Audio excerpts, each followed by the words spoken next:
Hi, everybody, and welcome to Breeders Cup Focus. I'm Dan Illman along with Mike Beer. Let's take a look at the top contenders as ranked by Daily Racing Form for this year's Breeders Cup Distaff. What a deep field this should be, Mike. I mean, you've got the dominant 3-year-old filly of her division, Malathot, the winner of the Kentucky Oaks and the Alabama. She's the 6-1 fourth choice on Daily Racing Form's preliminary rankings. It's a good group. It's led by Trusca. She's been awesome this year. Yeah, she's just been sort of unstoppable this year, Trusca, and you know what she's going to do come Breeders' Cup Day. They're going to put her right on the front. After that, I kind of feel like it's a little bit hard to separate the horses who I guess are going to be, second, third, fourth, fifth, sixth choice on the line. It just feels like a bunch of horses, and that includes the 3-year-old Malathot, Dan. I feel like they're pretty hard to separate. The kinds of horses who are going to probably have to improve a little bit or hope that Trusca just gets hooked on a pace here and maybe they can run her down.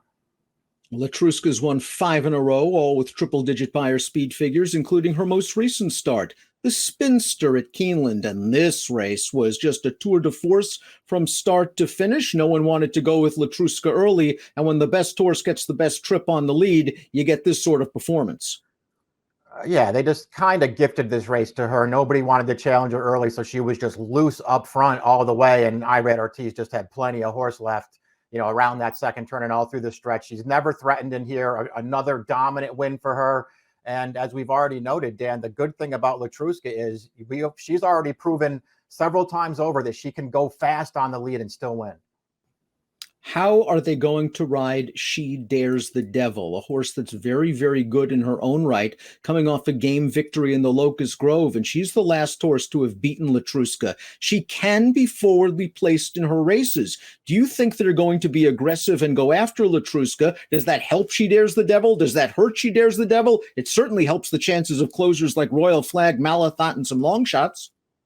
Right. I mean, listen, this is, the major race at the end of the year for this division. And She Dares the Devil has actually, sort of quietly, I think, but she's actually had a really strong campaign this year, Dan. I almost feel like when you look at the prior two meetings between these two horses at Oaklawn earlier this year, when She Dares the Devil just sort of caught a flyer at the start of the Azeri and went on with it, she wound up wiring Trusca that day, holding her off to the finish.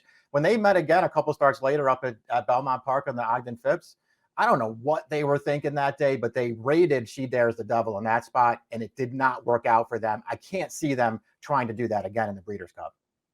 And perhaps an important factor in She Dares the Devil's favor, she has won a Grade 1 stake at Del Mar this year. They shipped her out there to win the Clement Hirsch. Royal Flag is on the improve for trainer Chad Brown. Let's watch her victory in the Beldame. Not the strongest edition of the Beldame, but Royal Flag just swept to the outside on the second turn and goes by a pretty good horse named Horologist, who's also on this list. Royal Flag continues to improve. The pace should be solid in the Breeders' Cup. You'll know her late along with her stablemate Dunbar Road.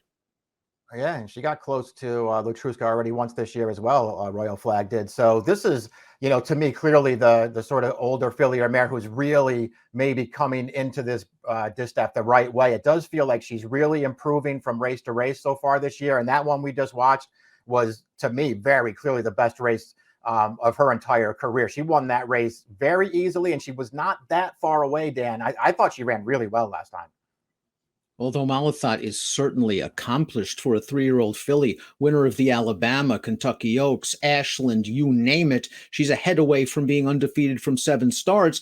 You can also argue that she still retains some upside potential. The Breeders' Cup will only be her 8th lifetime race. Here's her effort in the Alabama, going 1.25 miles. It was a race where she didn't get away to the cleanest of beginnings. She's just better than these horses, especially at 1.25 miles. She wants to run all day. She's versatile. She just needs a little bit of a buyer boost as she takes on some tough older ones in the Breeders' Cup.